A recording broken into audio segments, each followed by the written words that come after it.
সানা smile education সেন্টারে স্বাগত জানিয়ে আজকের পর্বটি শুরু করছি।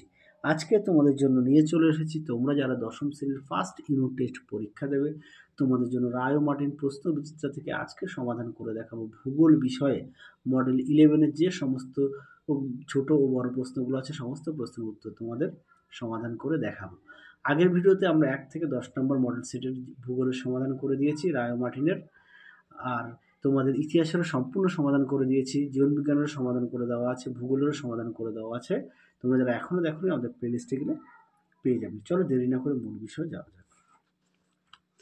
প্রথমে দেখো কি প্রশ্ন আছে এক দাগের, পূর্ব হিমালয়ের একটি গিরিপথের নাম হলো, এটা উত্তর হবে নাথুলা। পরবর্তী প্রশ্ন, বদ্রীনাথের কাছে অবস্থিত নীলকণ্ঠ একটি পিরামিড চূড়া। পরবর্তী প্রশ্ন, যে প্রক্রিয়ায় ভূমিভাগের উচ্চতা হ্রাস পায় তা হলো অবরোহণ।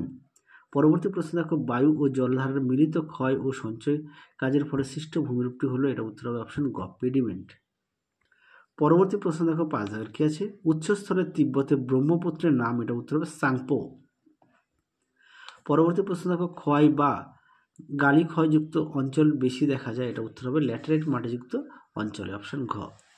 পরবর্তী প্রশ্ন দেখো কি আছে 7 দাগের, নীল নদের বদ্বীপটি, এটা উত্তর হবে অপশন ক, ধনুকাকৃতি। পরবর্তী প্রশ্ন দেখো, চন্দন গাছ জন্মায়, এটা উত্তর হবে শুষ্ক পর্ণমোচীতে অরণ্যে। পরবর্তী প্রশ্ন দেখো কি আছে, নির্দেশ অনুসারে নিম্নলিখিত প্রশ্নগুলি উত্তর দাও বিভাগ ক্ষয়ের। প্রথম প্রশ্ন আছে 2-1 দাগের কি আছে, উত্তর ভারতে শোলা বনভূমি দেখা যায়, এটা হচ্ছে অশুদ্ধ, সঠিক উত্তর হবে পশ্চিম ঘাট। পরবর্তী প্রশ্ন দেখো 2 দাগের কি আছে, উষ্ণ মরু অঞ্চলে নদীর কাজই প্রধান, এটা অশুদ্ধ, এটা সঠিক উত্তর হবে বায়ু কাজ। পরবর্তী প্রশ্ন দেখো, উপযুক্ত শব্দ বসিয়ে শূন্যস্থান পূরণ করো। সঠিক উত্তরটা প্রশ্নটা দেখো, ভারতের কেন্দ্রীয় অরণ্য গবেষণা কেন্দ্রটি ড্যাশ অবস্থিত, এটা উত্তর হবে দেরাদুনে। ঠিক আছে, দেরাদুনে অবস্থিত। দেরাদুনটা কোথায়, এটা হচ্ছে উত্তরাখণ্ড, ইউকে। পরবর্তী প্রশ্ন দেখো, ক্ষুদ্রাকার ও অগভীর ফিয়টকে ড্যাশ বলে, এটা উত্তর ফিয়াট বলে, ফিয়াট। এবারে চলো আমরা দেখবো 2-3 দেখে কি আছে, একটি বা দুটি শব্দে উত্তর দাও। প্রথম প্রশ্ন আছে, গ্রেট শব্দটি প্রথম কে ব্যবহার করেন, এটা উত্তর হবে গিলবার্ট। উত্তরটা কি হবে, গিলবার্ট। পরবর্তী প্রশ্ন দেখো কি আছে, ভারতের সর্বাধিক জলসেচ করা হয় কোন পদ্ধতিতে, এটা উত্তর হবে কূপ ও নলকূপ পদ্ধতিতে। পরবর্তী প্রশ্ন দেখো, বাম দিকের সঙ্গে ডান দিক স্তম্ভ মেলাও কি আছে, একদিকে কি আছে, করিডর হবে 2 শিব বালিয়ারি। আচ্ছা, তারপরটা কি হবে, 2 দাগ কাথিয়াওয়াড়ের সর্বোচ্চ শৃঙ্গ, এটা হবে 1 নম্বর গোরক্ষনাথ। চলো এবার আমরা বিভাগ গয়ের প্রশ্নগুলো দেখব। প্রথম প্রশ্ন কি আছে, 3-1 ষষ্ঠ ঘাতের সূত্র বলতে কি বোঝো। চলো উত্তরটা দেখো, দেখে নাও ষষ্ঠ ঘাতের সূত্র। উত্তরটি তোমরা এখান থেকে অবধি লিখবে। দেখে নাও, যাদের বই আছে অবশ্যই বই থেকে পড়বে। প্রতিটা প্রশ্নের পাশেই আমরা পেজ নাম্বার দেওয়া আছে তোমাদের সুবিধার্থে। দেখে নাও প্রশ্নের উত্তরটি। চলো পরবর্তী প্রশ্ন দেখব। পরবর্তী প্রশ্ন আছে 3-2 বার্গস্রুন্ড কাকে বলে। চলো উত্তরটা দেখো, দেখে নাও প্রশ্ন উত্তরটি। বার্গস্রুন্ড কথাটি জার্মান শব্দ থেকে এসেছে, যার অর্থ মাউন্টেন ক্লেফট বা পর্বত ফাটল। ফরাসি ভাষায় বার্গস্রুন্ডকে রিমাইয়ে বলা হয়। পর্বতের খাড়া ঢাল দিয়ে হিমবাহ নামার সময় প্রবল হিমরাশির টানে পর্বতগাত্র ও হিমবাহের মধ্যে গভীর ও সংকীর্ণ ফাটলের সৃষ্টি হয়। এই ফাটলকে বার্গস্রুন্ড বলে। তোমরা বৈশিষ্ট্যগুলো একেবারে একটু দেখে নাও, পরীক্ষা আসে বার্গস্রুন্ডের বৈশিষ্ট্য, সেই কারণে একত্রিতভাবে তোমাদের দেখিয়ে দিলাম। চলো পরবর্তী প্রশ্ন দেখো।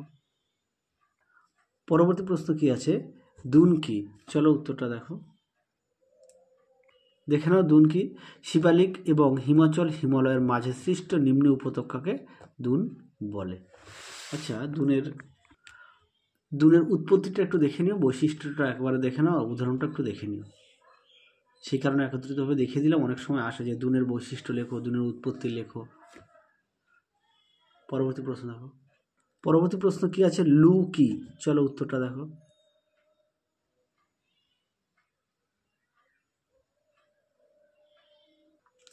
দেখে নাও লু গ্রীষ্মকালে এপ্রিল মে মাসে উত্তর পশ্চিম ভারতের বিশেষত রাজস্থান, পাঞ্জাব, উত্তরপ্রদেশ প্রভৃতি অঞ্চলে পশ্চিম দিক থেকে অত্যাধিক উষ্ণ ও শুষ্ক বায়ু প্রবাহিত হয়, একে লু বলা হয়। এর উৎপত্তিটা দেখে নাও। আচ্ছা, বৈশিষ্ট্যটা একেবারে দেখে নাও, খুব আসে পরীক্ষায়, তোমরা অবশ্যই ভালো করে পড়বে।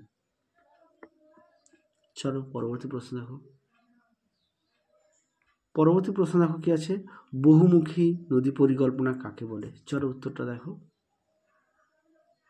দেখে নাও। বহুমুখী নদী পরিকল্পনা নদীর উপর বাদ দিয়ে জনহিতকর একাধিক উদ্দেশ্য সাধনের জন্য যে পরিকল্পনা গ্রহণ করা হয় তাকে বহুমুখী নদী পরিকল্পনা বলে, যেমন মহানদী উপত্যকা পরিকল্পনা। তাহলে উত্তরটা তোমরা এখান থেকে এই অবধি লিখবে।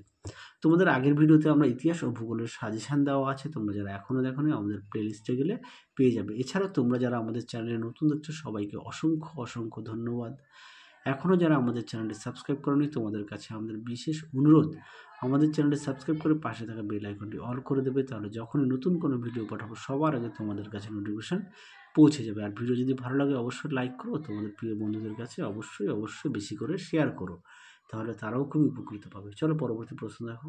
চলো এবার আমরা সমাধান করব বিভাগ ঘয়ের। প্রথম কি আছে, সংক্ষিপ্ত ব্যাখ্যামূলক উত্তর দাও। প্রথমে আছে 4-1 দাগে জলপ্রপাতের পশ্চাৎসরণ সংক্ষেপে ব্যাখ্যা করো। চলো উত্তরটা দেখো, দেখে নাও। প্রশ্নের উত্তরটি সুন্দর করে দেওয়া আছে, আমি মুখে বললাম না। 1 নম্বর পয়েন্ট আছে কঠিন ও কোমল শিলার অনুভূমিক অবস্থান। তারপরে দ্বিতীয় আছে দেখো নদীর মস্তকমুখী বা উৎসমুখী ক্ষয়। তারপর আছে কি প্রপাতকূপের আয়তন বৃদ্ধি। তারপর আছে উদাহরণ, দেখে নাও। এই পর্যন্ত উত্তরটা লিখবে। চলো পরবর্তী প্রশ্ন দেখো, আরও একবার একটু দেখাই তোমাদের সুবিধার্থে। পরবর্তী প্রশ্ন দেখো কি আছে, পূর্বঘাট ও পশ্চিমঘাট পর্বতমালা 3টি পার্থক্য নির্দেশ করো। চলো উত্তরটা দেখো, দেখে নাও। প্রশ্ন উত্তরটি পশ্চিমঘাট পর্বতমালা ও পূর্বঘাট পর্বতমালার পার্থক্য আর বিষয়গুলো দেখে নাও। প্রশ্ন উত্তরটি সুন্দর করে দেওয়া আছে।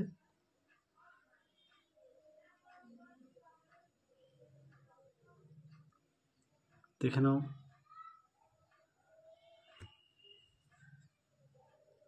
আর অবশ্যই বিষয়গুলো কিন্তু উল্লেখ করবে। ভিডিওর শেষে তোমাদের 2-1টা গুরুত্বপূর্ণ কথা বলবো, যেটা তোমাদের পরীক্ষায় খুবই গুরুত্বপূর্ণ, অবশ্যই মনোযোগ সহকারে শুনবে। চলো পরবর্তী কী আছে, বিভাগ উময়ের। আচ্ছা, বিভাগ উময়ের কী আছে, 5-1 দাগে দেখো, 1 দাগ 5-2 দাগে যে 2টি প্রশ্ন দেওয়া আছে তার উত্তরগুলো আমি আর দেখালাম না। তোমাদের উত্তর যদি প্রয়োজন হয় অবশ্যই আমাকে কমেন্ট বক্সে জানিও। দেখালাম না একটি কারণ, কেননা এই প্রশ্নগুলো তোমাদের আগে যে সেটা আমরা সমাধান করিয়ে দিয়েছি বড় প্রশ্নের উত্তরগুলো সেখানেই আছে, একই প্রশ্ন বারবার রিপিট হচ্ছে বলে সেই কারণে আমি আর দেখালাম না। সেই কারণে তোমরা একটু দেখে নিও, আগের সেটগুলো ভালো করে দেখলে তোমরা উত্তরগুলো পেয়ে যাবে। তাহলে গুরুত্বপূর্ণ কথা হচ্ছে তোমাদের বড় প্রশ্নগুলোর ক্ষেত্রে একটু গুরুত্বপূর্ণ কথা বলি, তোমরা কিন্তু পাঠ্য বইগুলো অবশ্যই খুঁটিয়ে পড়বে। প্রতিটা বিষয়ে ইতিহাস, ভূগোল, জীবনবিজ্ঞান, ভৌতবিজ্ঞান অবশ্যই পাঠ্য বইগুলো খুঁটিয়ে পড়বে। আর তোমরা বড় প্রশ্নগুলো অবশ্যই বাড়িতে না দেখে লেখার চেষ্টা করবে। একটি প্রশ্ন মিনিমাম 2 থেকে 3 বার লিখবে। দেখবে না দেখে যদি লেখো তোমরা কী কী উপকার পাবে একটু শুনে নাও। তোমাদের হাতের লেখা পরিষ্কার হবে, বানান ভুল হবে না, এবং পরীক্ষায় অনেক সময় আমাদের এমন হয় যে সময়ের অভাবে আমরা কভারেজ করতে পারি না। সেই কারণে বলছি তোমরা যদি না দেখে লেখো তাহলে সেই সমস্যাগুলো তোমাদের সমাধান হয়ে যাবে। ঠিক আছে, চলো তাহলে আজকের মতো এখানেই সমাপ্ত করছি। আবার দেখা হবে খুব শীঘ্রই তোমাদের পরবর্তী ভিডিওতে। তোমরা সবাই সুস্থ থেকো, ভালো থেকো, টাটা।